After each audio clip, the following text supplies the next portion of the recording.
Yo, good day mga boss. May kasama nga pala tayo dito na tambay ng Robinson. Ito nga pala si boss, magpapakilala na. Ayan, ako nga pala si B-Boy kung tawagin. At tawag talaga sa akin B-Boy, pero ang totoo kong pangalan is Jungert Temporose at yan yung naka-registered sa akin kay Grab. Yun. Ayan. B-Boy, kamusta ang pagiging isang Grab rider ngayon?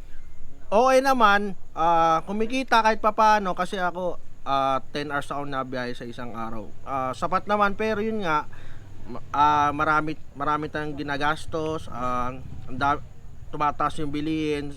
Sapat, pero may mas gusto ko pa kasi na mas malaki, pero yun nga, hindi ko na-achieve masyado gawa ng ayun nga, yung tumal nandyan pa rin, hindi pa rin nawawala, especially kapag weekdays.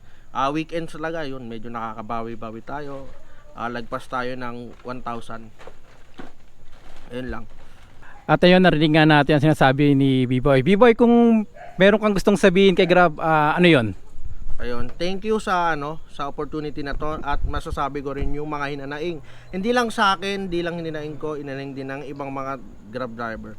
Ayan, gusto lang po namin paalam sa taas, sa Grab office, na sana itaas po ninyo yung fare kasi habang tumatagal po, matagal na po ako sa Grab so habang tumatagal, tumataas din po yung mga bilihin.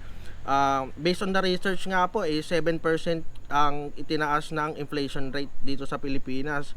So sana po ay sabayan rin po ni Grab yung inflation kasi kapag hindi po siya sumabay, mahirap, mas mababa po yung take home income namin. Kasi syempre, bumibili pa rin po kami ng mga basic necessity namin sa araw-araw. And then, mga maintenance po ng motor namin, syempre kami po yung nag-shoulder nun. And then, load, and then food namin, pag bumabiyahe kami, yung gas, especially yung gas po, sobrang mahal na ng gas ngayon. Around 57 to 60 pesos na po ang gas. Way back dati, nasa around 50 pesos lang.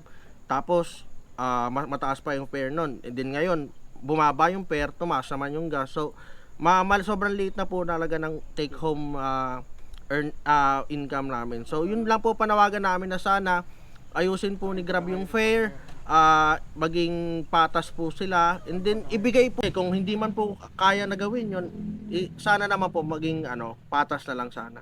And then last na yung about sa mga nag-hire every year, parang 3 times nag-hire, tapos pag bagong hire sila, ang lakas ng mga account nila, tawagin nila is super gear o super account, 'di ba? Sana po is maayos din po 'yon kasi hindi na kami halimbawa po ako 6 years na ako sa Grab, 'di ba? Dapat po kami yung binibigyan nyo ng mga booking, priority nyo kaming bigyan ng booking kasi trustworthy na kami compare sa kanila na kakapasok lang sa Grab Ayun, yun lang naman po yung mga hinanaing, at hindi lang naman hinanaing ko to, marami pa po kami, hindi lang nila sinasabi sa usapan sa mga tambayan. Yun po talaga, at kahit magtanong po tayo sa ibang mga rider dyan, kahit saang lugar, Luzon, Visayas, Mindanao, iisa lang naman po yung panawagan namin. Kaya sana yung panawagan po namin ayun, sagutin nyo kahit mapakinggan din, sagutin ninyo through video o i-meeting nyo kami whatsoever na pwede nyo gawin to communicate with us. Yun lang. At ayun nga, ito nga, napakinggan nga natin ang hinaing ni ka-Grab B-Boy ng Las Piñas. Baka may gusto ka nga palang pasalamatan o shoutout dito sa atin. Ayun, shoutout pala sa mga tropa ko. Ayan, sa mga tropang Robinson, sa grupo na Colocoys, tropang Colocoys ng Las Piñas, sa